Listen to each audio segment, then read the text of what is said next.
18 months after the restoration began, Horizon's End had transformed from a dying hulk into something that almost resembled its former glory. With 70% of systems operational and the remaining 30% consisting mostly of sections that G1's teams had decided to redesign completely rather than simply restore because human engineering had found better solutions to problems. The Velkrans had solved adequately but not optimally, and the station now hummed with life as 3,000 humans worked and lived within its corridors while Sentinel coordinated operations with an efficiency that grew more impressive each day as the AI learned to think like its new human partners while retaining the vast tactical knowledge accumulated over centuries of Velkran military. Dominance Captain Hyunwoo had transitioned from salvage captain to station administrator, a role he never wanted but accepted because someone had to coordinate the chaos of overlapping work crews, supply deliveries, diplomatic visits, and the thousand small crises that emerged daily when you tried to blend alien technology with human innovation on a scale that boggled the mind. And today he sat in his office reviewing maintenance reports when the proximity alarm shrieked to life with an urgency that sent ice water through his veins because those alarms only activated when something big and hostile entered weapons range. Lieutenant Kyungmin reached the tactical center in under 2 minutes, his training kicking in automatically as he slid into the command chair and brought up the sensor displays that painted a picture he had hoped never to see during his assignment to what was supposed to be a construction project, not a combat posting. Multiple contacts incoming at high velocity, reading 47 distinct signatures, and they are definitely not friendly, he reported over the station-wide communication channel that connected every section and every crew member to the command structure Minji had insisted on maintaining even during peacetime operations. Configuration matches pirate coalition vessels. Looks like they heard about our restoration work and decided to come take what they think is an easy target. In the engineering section, Jiwon felt her blood turn cold as she realized that 70% operational did not mean ready for combat, that dozens of systems still needed calibration and testing, that whole weapons batteries had never been fired under human control and might fail catastrophically when they tried to use them against real enemies who would kill everyone on this station if given the chance. "We are not ready for this," she said aloud to nobody in particular while her hands automatically began bringing up damage control protocols and deploying repair teams to critical junctions where battle damage would most likely occur first. Sentinel's voice filled the tactical center with that hollow quality that no longer sounded quite so alien after months of constant interaction with human crew members who had taught the AI jokes and idioms and cultural references that made no logical sense but somehow conveyed meaning anyway. Defense systems engaging hostile contacts. Probability of successful repulsion calculated at 63% with current operational capacity. Recommendation is to target lead vessels and break their attack formation before they can coordinate properly. Kyungmin studied the tactical display where 47 red icons converged on the single blue icon, representing Horizon's End like a pack of predators closing on wounded prey, and he felt the weight of 3,000 lives pressing down on his shoulders as he made the decision that would either save them or doom them all. Sentinel, implement firing pattern Delta 7 but substitute our modified railgun protocols for the Velkran standard targeting package. I want to show these pirates that they picked the wrong target today. The station shuddered as the first weapons batteries came online and spat projectiles into space at velocities that turned simple metal slugs into planet-killing kinetic energy. And the lead pirate vessel simply ceased to exist as 3 railgun rounds struck it within microseconds of each other, the combined impact overwhelming its shields and vaporizing the hull in a flash of superheated plasma that painted space with the debris of what had been a ship full of living beings moments before the pirate formation scattered immediately as captains, who had expected easy prey, suddenly realized they faced a fully armed fortress that was not only operational, but had weapons that hit harder than anything in the Velkran database suggested they should, and panic spread through their communication channels as ships tried to reverse course, while others pressed the attack out of momentum and fury at being deceived about the station's capabilities. "They are regrouping," Kyungmin observed with clinical detachment while his mind raced through tactical scenarios and probability calculations that Sentinel fed him through the neural interface Soman had convinced him to try last month. They will try to overwhelm us with numbers. Concentrate fire on specific sectors until they punch through. Admiral Tajin arrived at the tactical center with General Yuna right behind him, both of them looking grim but determined as they assessed the situation with experienced eyes that had seen combat before and knew how quickly battles could turn from victory to catastrophe when you made even small mistakes against motivated enemies. "What do we have?" Taijin demanded while taking up position beside Kyungmin and noting, with approval, how the young lieutenant had already deployed their forces in defensive patterns that maximized coverage while minimizing exposure. Kyungmin gestured at the display where pirate ships were forming into 3 distinct attack groups that would hit the station from different vectors simultaneously, forcing the defenders to split their fire and creating opportunities for penetration. They learned from losing their lead ship and now they are being smart about it. But we have advantages they do not know about because G1 built trap zones into the unfinished sections, where our weapons coverage looks weak, but is actually concentrated. The second wave of attacks came in fast and brutal, with pirate ships launching missiles and energy beams that hammered against Horizon's End shields, the ancient Velcran technology holding strong despite 2 decades of neglect because the Empire had over-engineered everything they built, and humans had restored it with even more redundancy than the original design specified. "Shields holding at 87%, reported the weapons officer stationed at the defensive console. "But we are taking hits in sectors 9 and 14, where the emitters are still running on partial power." Hyunwoo coordinated damage control teams through the chaos of battle, directing crews to shore up buckling bulkheads and reroute power around damaged conduits, his salvage experience proving invaluable as he anticipated failures before they happened, and positioned repair teams where they would be needed seconds before the need arose. "Seal Section 14 Gamma and evacuate personnel to the secondary corridor," he ordered calmly, despite the station shaking around him from impacts that would have crippled lesser structures. "Jiwon, can we transfer shield power from the dorsal array to reinforce the damaged sectors?" Jiwon's voice came back tight with stress but still focused on solutions rather than problems. "Already working on it, but the power transfer will take 90 seconds and we need to maintain minimum coverage on all faces, or they will exploit the gap." In the tactical center, Kyungmin watched the pirate formation adjust their approach and suddenly saw the opening he had been waiting for. The moment when enemy aggression overextended their defensive posture and created a vulnerability that clever tactics could exploit. "Sentinel, prepare firing solution on the coordinates I am sending you. We are going to sucker them into the trap zone in Sector 18 where it looks like our weapons coverage is weakest."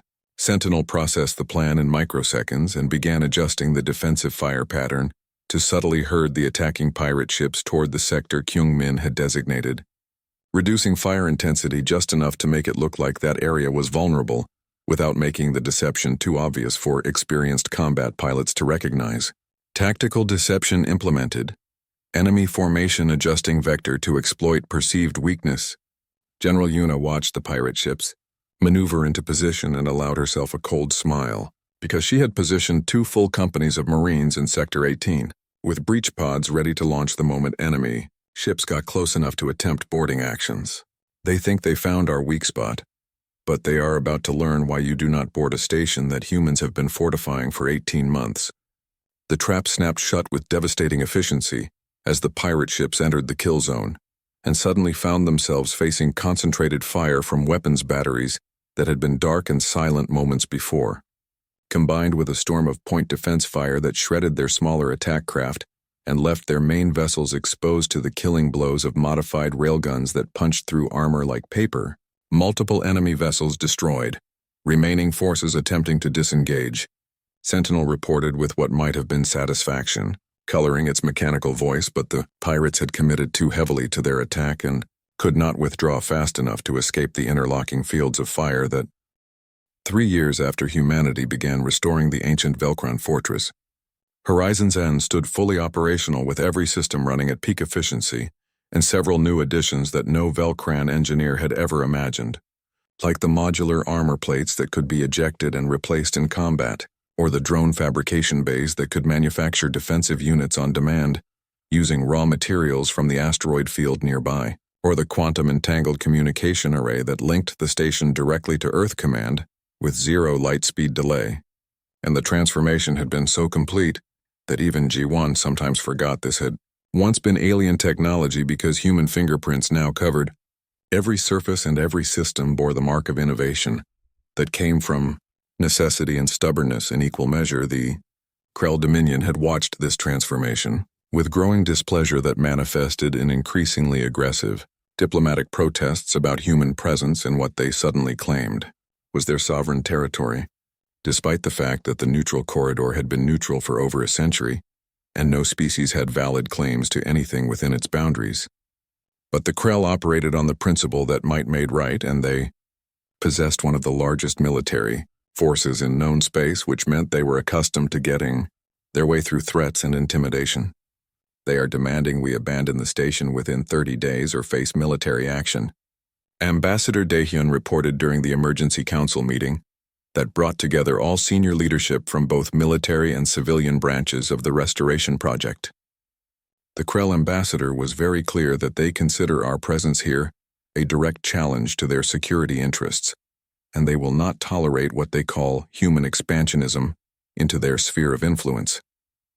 Admiral Tajan listened to this ultimatum with a face carved from stone because he had dealt with bullies before and knew that backing down only invited worse demands later, that the Krell would interpret any retreat as weakness and would press their advantage until humanity had nothing left to give. "We are not leaving," he stated flatly while looking around the table at faces that showed varying mixtures of fear and determination. "We have invested 3 years and billions of credits into this station. 6 people died defending it against pirates, and we have proven that humanity can accomplish things the established powers never thought possible. So if the Krell want us gone, they will have to remove us by force." General Yuna leaned forward with her elbows on the table and her expression showing the predatory anticipation of a soldier who had trained her entire life for combat, but rarely got to test herself against worthy opponents. "Let them come. We will show them what happens when you underestimate human resolve and human ingenuity combined with Velcran military engineering." 27 days later, the Krell war fleet arrived at the edge of the neutral corridor, with 200 warships arranged in battle formation, their hulls painted with the red and black colors of the Dominion and their weapons already charging for combat as War Master Velcran transmitted the final ultimatum that gave humanity one last chance to withdraw peacefully. "Human vessels, you have violated Krell territory and refused lawful orders to depart.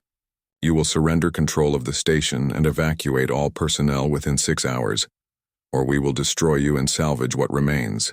Captain Borum commanded the small human carrier fleet stationed near Horizon's End, 5 ships that looked pathetically inadequate compared to the Krell Armada, but carried crews who had trained alongside the station defenders for months and knew exactly what role they needed to play in the battle plan that Kyungmin and Sentinel had developed through countless simulations.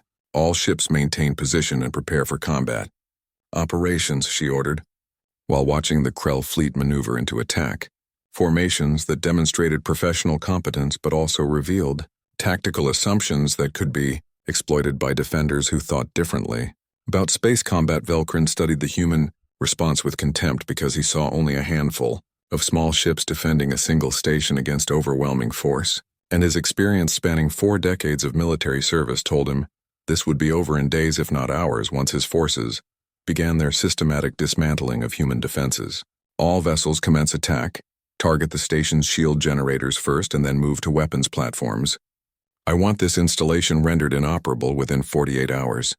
The first wave of Krell ships opened fire with energy weapons that lanced across space in brilliant beams of coherent radiation, each beam carrying enough power to vaporize a small asteroid, and they struck Horizon's End's shields in a cascade of impacts that lit up the defensive fields like a miniature sun as the ancient Velcran technology absorbed and dissipated energy on a scale that would have exhausted most shields in seconds.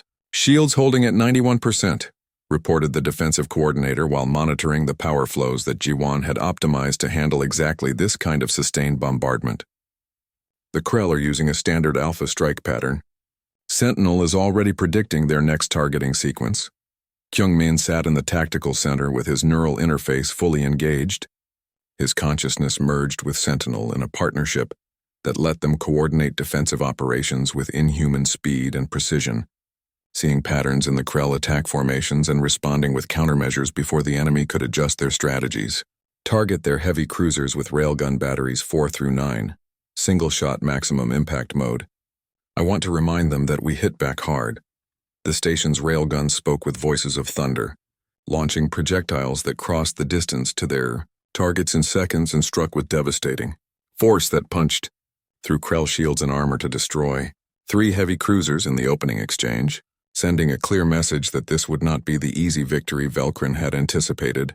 Enemy casualties confirmed, remaining vessels adjusting formation and increasing shield power, Sentinel reported while simultaneously redirecting point defense systems to intercept incoming missiles. Probability of successful station defense has increased to 74% based on observed enemy tactics and response patterns. Velkrin watched 3 of his best ships die in seconds and felt cold fury building in his chest, because the Krell Dominion did not accept losses like this from inferior species who should have been begging for mercy by now. And he issued new orders that would bring the full weight of his armada to bear on this insolent human fortress. All vessels concentrate fire on Sector 9. Saturate their defenses until something breaks. The Krell attack intensified as squadron after squadron poured fire into the designated sector. Hundreds of energy beams and thousands of missiles all focused on overwhelming a single section of Horizon's End's defenses through pure volume rather than precision, and the shields in Sector 9 began to show stress as emitters overheated, and power transfer conduits struggled to maintain the energy flow needed to sustain the defensive field under such punishment. Sector 9, shields down to 43% and falling, warned the Damage Control Center where Hyunwoo coordinated emergency repairs. We need to rotate shield coverage or they will punch through in less than an hour. Jiwon worked frantically at her engineering console, rerouting power from non-essential systems and even pulling energy from the main reactors at dangerous levels to feed the hungry shield emitters that stood between the crew and death by vacuum. Transferring auxiliary power to Sector 9, but we cannot maintain this indefinitely. They have too many ships and we have finite energy reserves. Admiral Tajin watched the tactical display and recognized the Krell strategy immediately, because it was the same approach that large militaries always used against smaller forces, grinding them down through attrition and accepting losses, because victory was inevitable if you had enough ships to throw at the problem. Sentinel, analysis of enemy fleet composition and predicted battle timeline. The AI responded instantly with projections that painted a grim picture of how this siege would unfold over days and weeks if humanity tried to fight a purely defensive battle. Current engagement pattern sustainable for 14 days before shield integrity falls below critical thresholds. Krell fleet can rotate damaged vessels out of combat and maintain pressure indefinitely with their numerical advantage. Kyungmin studied those projections and felt something cold and hard forming in his mind. A realization that they could not win this fight by playing defense and hoping the Krell would give up. That they needed to do something unexpected that would break the enemy's will, rather than just their ships. Then we change the game, he said quietly while pulling up a tactical plan he had developed months ago and never thought he would need to use. Sentinel, implement Operation Hornet's Nest and prepare all drone fabrication bays for maximum output. The station shuddered as internal systems reconfigured themselves for the new tactical doctrine, and thousands of small automated drones began launching from hidden bays scattered across Horizon's Ends. The Galactic Council convened an emergency session and representatives from hundreds of worlds gathered in the Great Chamber on the capital planet, and the news about the precursors and their connection to humanity had spread like wildfire through civilized space, and everyone wanted to know what it meant for the future. Minji Han stood before the council as humanity's representative, and she was young for such an important role, but she carried herself with dignity and spoke with a clear, strong voice, and "We did not ask for this legacy," she said, "and we did not know it existed until a few months ago. But now that we know, we have a responsibility to face it honestly and to learn from what happened." Some species viewed humanity with new respect, and they saw the descendants of the most advanced civilization ever known, and they wanted to establish stronger ties with Earth and learn from human culture and language, and Ambassador Dalmor, whose peaceful species had long been friends with humanity, spoke in support, and "They have shown wisdom in how they approach this discovery," Dalmor said, "and they seek to share the knowledge rather than hoard it." But others viewed humanity with fear and suspicion, and Quilshar pulsed an angry red as the energy being spoke, and the precursors nearly destroyed reality itself with their experiments. Quilshar said, and what if humans are destined to repeat those mistakes, and their very nature might be to reach too far and risk everything? And the being's words found support among conservative factions who wanted all precursor technology sealed and forbidden. The debate raged for hours, and species argued about whether to give humans access to their own ancestral technology, and whether to keep the archives open or seal them forever, and some suggested that humanity should be quarantined until the council could be sure they would not misuse what they found, and tensions rose as voices grew louder and more insistent. Taeyang watched the proceedings from the gallery, and beside him sat Nari and Yuna, and Hana and Jiwon, and they represented the human team that had worked so hard to understand the truth, and now they watched as others decided what would happen. With that truth, and Taeyang felt frustrated and helpless and wished there was something he could say or do. Minji requested the floor again, and the council chamber quieted, and, "I understand your fears," she said, "and they are reasonable and based on real history. But consider this. The precursors made their mistake 50,000 years ago, and they chose to start over, to let their children grow slowly and learn wisdom before gaining power." And she paused and let her words sink in, and that slow growth is what made modern humanity what we are. She continued, and we spent thousands of years learning to live together and to share resources, and to solve problems without destroying ourselves. And we learned patience and humility, and the value of working together.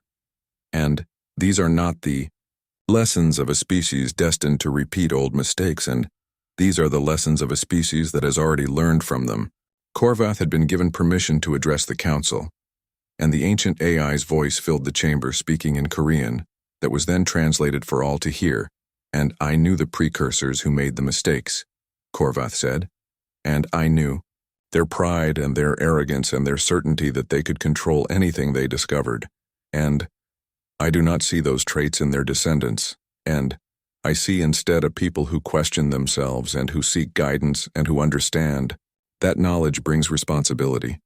The council deliberated for 3 days, and in the end they reached a compromise, and the precursor archives would remain open, and humanity would lead the translation effort, but everything learned would be shared with the galactic community, and a joint task force would be established to study precursor technology and ensure it was used safely, and the sealed gateway would be monitored by ships from multiple species and never opened again.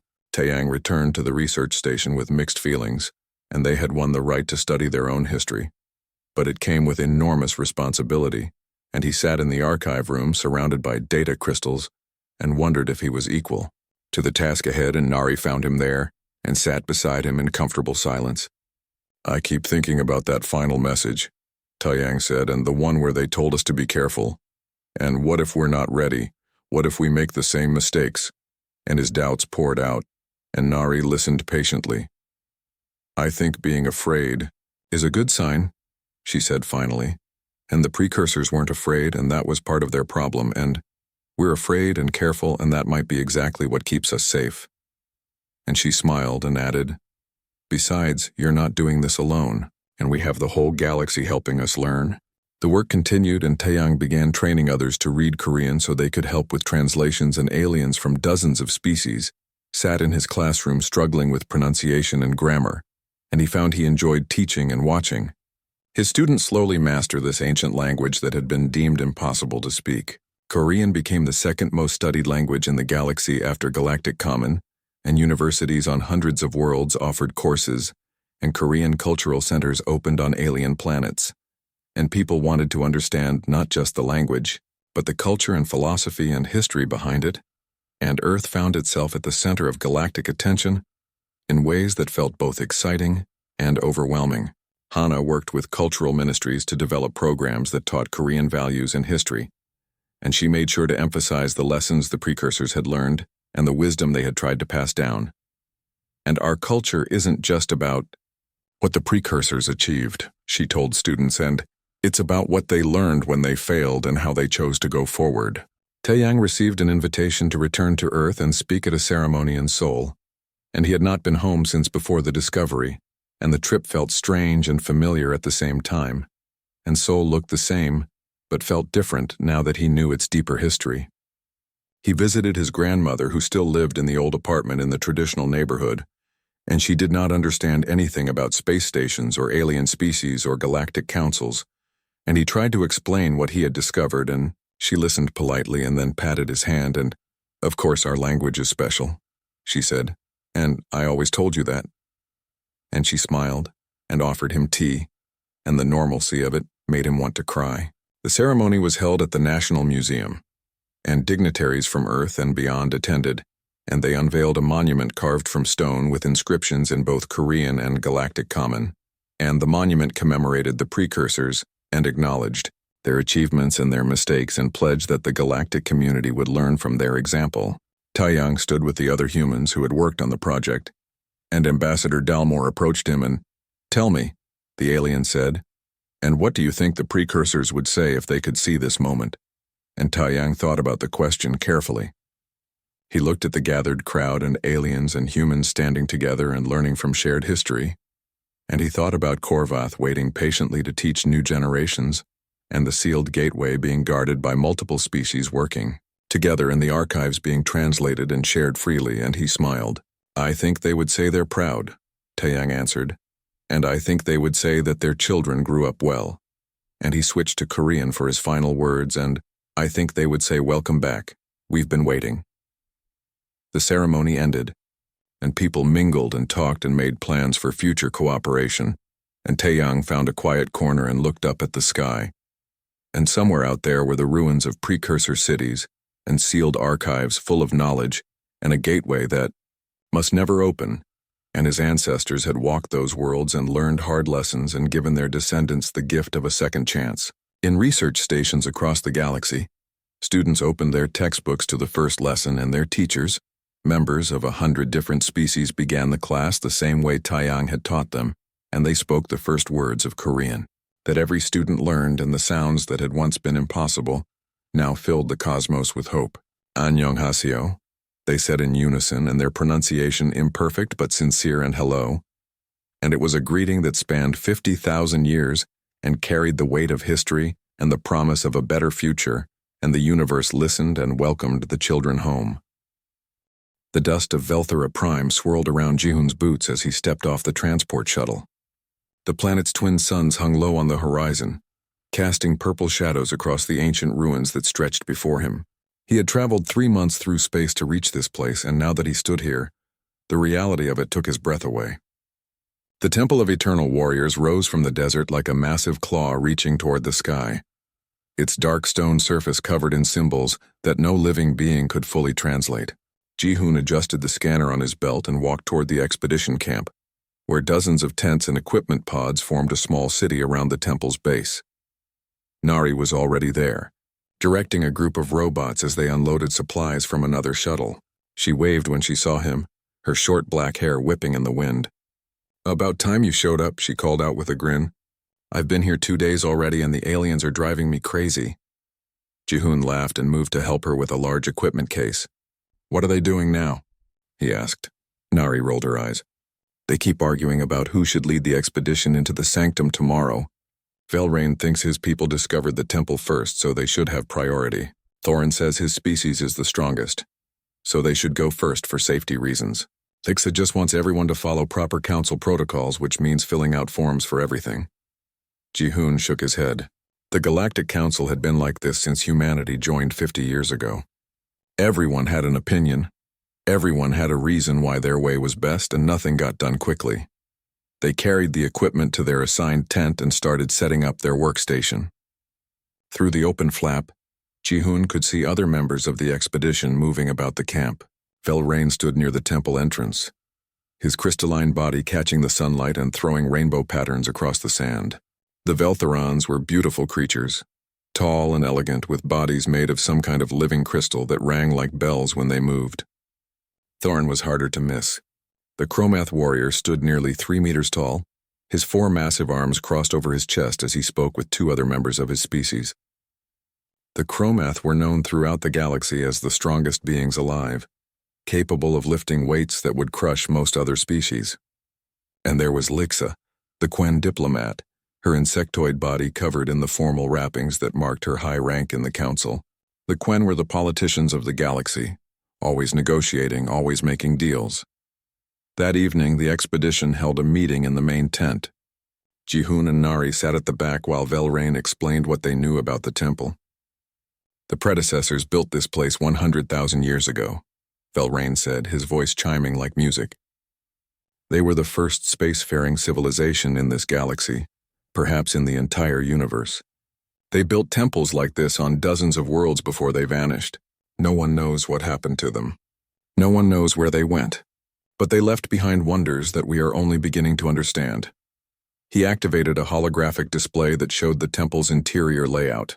Tomorrow we enter the inner sanctum. Our scans show a large chamber at the temple's heart, and inside that chamber is an object. We believe it is a weapon, possibly the legendary Blade of Titans that ancient texts mention. Thorin leaned forward, his deep voice rumbling through the tent. My people have searched for predecessor weapons for generations. If this is truly the Blade of Titans, it will be the greatest discovery in modern history. Lixa's mandibles clicked together softly. The Council has strict rules about predecessor artifacts. Whatever we find belongs to all species equally. No one may claim it as their own. Velrain nodded. Of course. We follow all protocols, but first we must see if we can even remove it. Ancient records say the blade has never been lifted. Every attempt across the centuries has failed. Ji-hoon felt Nari elbow him in the ribs. Did you hear that? She whispered. A sword that can't be lifted? Sounds like a fairy tale. Ji-hoon nodded, but something about the story interested him. He had studied human history extensively, particularly the weapons and warfare of old Earth. Swords were tools, nothing more. If it existed, it could be lifted. There had to be a reason why previous attempts failed. The next morning, the expedition entered the temple. The entrance tunnel sloped downward into darkness, and their lights cast strange shadows on the walls. The symbols carved into the stone seemed to move in the flickering light, telling stories of ancient battles and forgotten victories.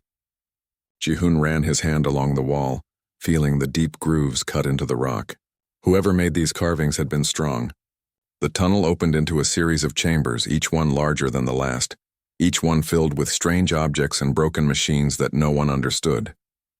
They passed through rooms with walls covered in star charts, rooms with massive statues of armored figures, rooms with machines that hummed with power despite being abandoned for 100 millennia. Finally, they reached the inner sanctum. The chamber was circular and vast, with a domed ceiling that rose 50 meters overhead. In the center of the room stood a platform made of the same crystalline material as Velrain's body, and embedded in that platform was the sword. Even from the entrance, Ji-hoon could see it was massive. The blade had to be 2 meters long, the grip another half meter, and the crossguard was wide enough to protect both hands with room to spare. The metal was dark, almost black, but it caught the light from their lamps and threw it back in sharp blue flashes. Ancient text covered the platform around the blade, written in the predecessor language that only partially had been translated. Velrain approached slowly, reading the symbols aloud. Only the worthy who have known true struggle may lift the weapon of our people. Only those who have faced the grinding weight of existence and emerged unbroken may claim the inheritance we leave behind. Thorin stepped forward without hesitation. I will try first, he announced. My people are the strongest in the galaxy. If anyone can lift this blade, it is me. No one argued. Everyone knew the Chromath reputation. Thorin approached the platform and wrapped all 4 of his massive hands around the sword's grip. His muscles tensed, his body lowered into a lifting stance, and he pulled. Nothing happened. The sword did not move even slightly. Thorin strained harder, his face darkening with effort, his arms trembling with the force he applied. Still, the blade remained fixed in place. After a full minute of trying, Thorin stepped back, breathing hard. It will not move, he said, confusion clear in his voice. It is not held by any lock or mechanism that I can see, but it will not move. Other members of the expedition tried after that. 3 more Chromath warriors attempted to lift the blade together, combining their strength. The sword did not budge. Velrain tried, using tools and scanners to find some hidden release mechanism. There was none. Lixa suggested using machines, but Velrain explained that would violate the spirit of the test. Hours passed as species after species attempted to claim the blade. All failed. Ji-hoon watched quietly, studying the sword and the platform, thinking about the inscription. True struggle. the grinding weight of existence. Those were strange phrases. They implied something specific, something about how life felt rather than simple physical strength. He looked at his companions, these advanced beings from worlds spread across the galaxy, and a thought began to form in his mind, a strange, impossible thought. But before he could voice it, Lixa turned to face him and Nari. "Perhaps our human colleagues would like to attempt the challenge," she said, and though her tone was polite, Ji-hun heard the mockery underneath. After all, everyone should have a chance, even if success is unlikely. Nari stepped forward before Ji-hun could respond to Lixa's challenge. "Sure, why not?" she said with a casual shrug. "We came all this way, might as well give it a try." She walked to the platform while the other expedition members watched with barely concealed amusement. Ji-hun could see it in their faces, the certainty that this was pointless. Humans were the newest members of the Galactic Council, the youngest spacefaring species, and they came from a small world that most aliens considered primitive. If the mighty Chromath could not lift the blade with their legendary strength, what chance did a human have? Nari grabbed the sword's grip with both hands and pulled. The blade did not move. She adjusted her stance, planted her feet wider, and tried again. Nothing.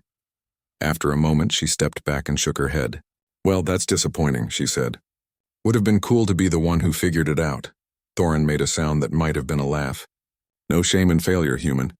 This blade has defeated every species for 100,000 years. Even the Chromath cannot move it." Velrain was studying his scanner, the crystal facets of his face reflecting the device's glow. "I am detecting no energy field. No magnetic lock, no gravitational anchor. The sword is simply there, as if it were part of the platform itself. Yet our scans show clearly that it is separate, that it could be removed if only we could apply sufficient force." Lixa's mandibles clicked thoughtfully.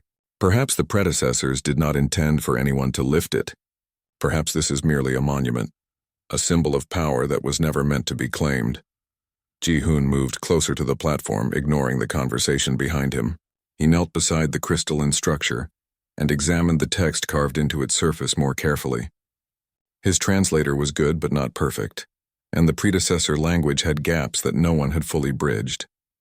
Still, he could make out certain words and phrases: burden, pressure, endurance, forged, born. The words seemed less like a test of worthiness and more like a description of requirements. He stood and looked at the assembled aliens, really looked at them for perhaps the first time. They were magnificent beings, each species more impressive than the last. The Veltharans with their crystalline bodies that never aged or sickened, the Chromath with their incredible strength and forearms, the Quen with their hive-mind intelligence and perfect memory. And there were others in the expedition too.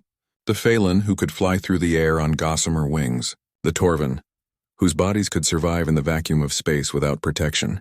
Each species had evolved or engineered themselves into something beyond what nature alone might have created. "Can I ask you all something?" Ji-hun said suddenly. The conversation stopped and everyone turned to look at him. "What is the gravity on your homeworlds?" Velrain tilted his head, confused by the question.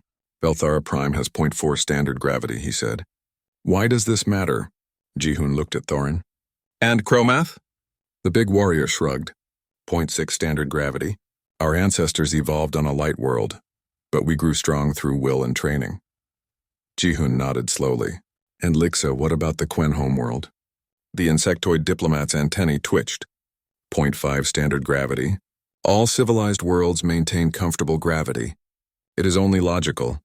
Earth has 1.0 standard gravity, Ji-hun said quietly.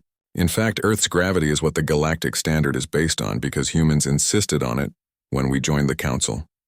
Most of you live on worlds with half the gravity we experience every day. He saw them begin to understand, saw the realization starting to dawn in their alien faces. And it's not just gravity. What is the atmospheric pressure on your worlds? Velrain's crystalline body chimed softly. 0.3 standard. Veltharan atmosphere is thin and pure. Thorin grunted. 0.4. Thick atmosphere makes breathing difficult and slows the body. Ji-hun laughed, but there was no humor in it. Earth's atmosphere is 0.98 standard. We breathe thick air every moment of our lives. And the temperature swings on Earth? -40 to +50 degrees Celsius depending on location and season. Our planet is covered in water that breeds storms and disasters. We have volcanoes, earthquakes, hurricanes, tornadoes. We have predators that hunt us, diseases that kill us, and a sun that burns our skin if we stay under it too long. He turned to face the group fully. Every single one of you comes from a world that your species left behind as soon as you could. You built habitats with perfect climate control. You modified your genetics to remove weaknesses. You engineered yourselves for comfort and efficiency, and there's nothing wrong with that. It's smart. It's logical. Nari was watching him with bright eyes, understanding where he was going with this. But humans never did that, she said.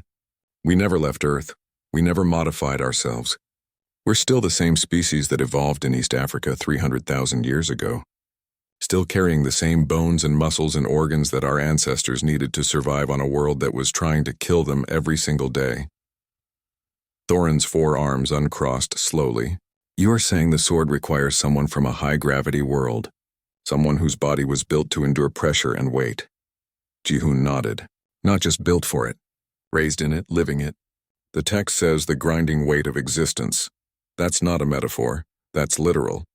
The predecessors evolved somewhere with high gravity, high pressure, harsh conditions. They built this test for beings like themselves. Velrain moved to his equipment and began accessing files, his fingers dancing across holographic controls. I am checking what little we know about predecessor physiology, from skeletal remains found at other sites. Yes, here. Bone density approximately 1.3 times standard. Muscle attachment points indicating extreme strength relative to body size. Body structure designed for 1.0 to 1.2 gravity environments. He looked up at Ji-hoon. They were like you. The predecessors were like humans. The implication hung in the air like smoke. Lixa spoke slowly, her voice carefully neutral. Are you suggesting that humans are the only species in the galaxy capable of lifting this sword? I'm suggesting that humans are the only species here who live the way the predecessors lived, Ji-hoon said. We never took the easy path. We never engineered away our struggles. We stayed on our death world and adapted to it, generation after generation. Our bones are dense because we need them to be. Our muscles are strong because gravity demands it.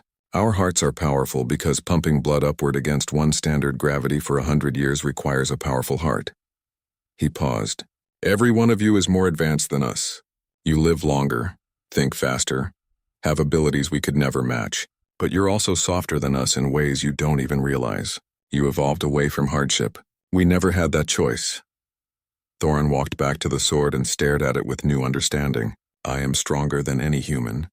I can lift weights that would crush you. But I built this strength through training on a light world. My bones, my body structure, it is not designed to endure constant heavy gravity. When I try to lift this blade, something about it resists me because I am not what it is looking for. He turned to Ji-hoon. But you might be. Nari frowned. I tried to lift it and failed. Ji-hoon moved to stand beside the platform. You pulled on it like you would pull anything else. But this isn't about pulling. It's about weight. The sword doesn't resist being lifted. It's just heavy. Really, really heavy. Maybe too heavy for someone not used to fighting gravity every moment of their life. He circled the blade slowly, examining it from every angle. The weapon was enormous, far larger than any sword humans had used in their ancient history. But the proportions looked right somehow. The balance seemed correct. The grip was sized for large hands, but not impossibly so. If he was right about the predecessors, if they really were like humans, but perhaps larger, stronger, this sword would have been a weapon they could wield. Not easily, but possible. He thought about the training he had received back on Earth, the historical combat courses he had taken for his research.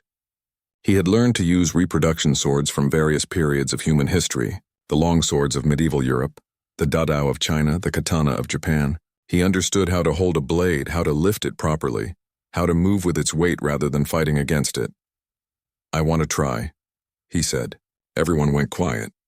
Lixa stepped forward, her antennae waving with concern. If you are wrong about this, the failure will be recorded in official council records. Your species will be mocked, Ji-hoon smiled.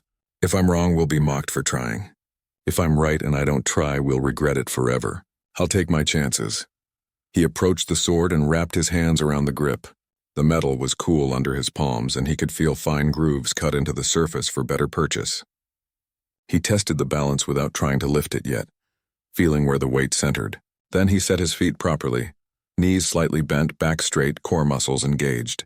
This was the stance his instructor had drilled into him 1,000 times. This was how you lifted heavy things when gravity was your constant enemy. He took a breath, tightened his grip, and pulled.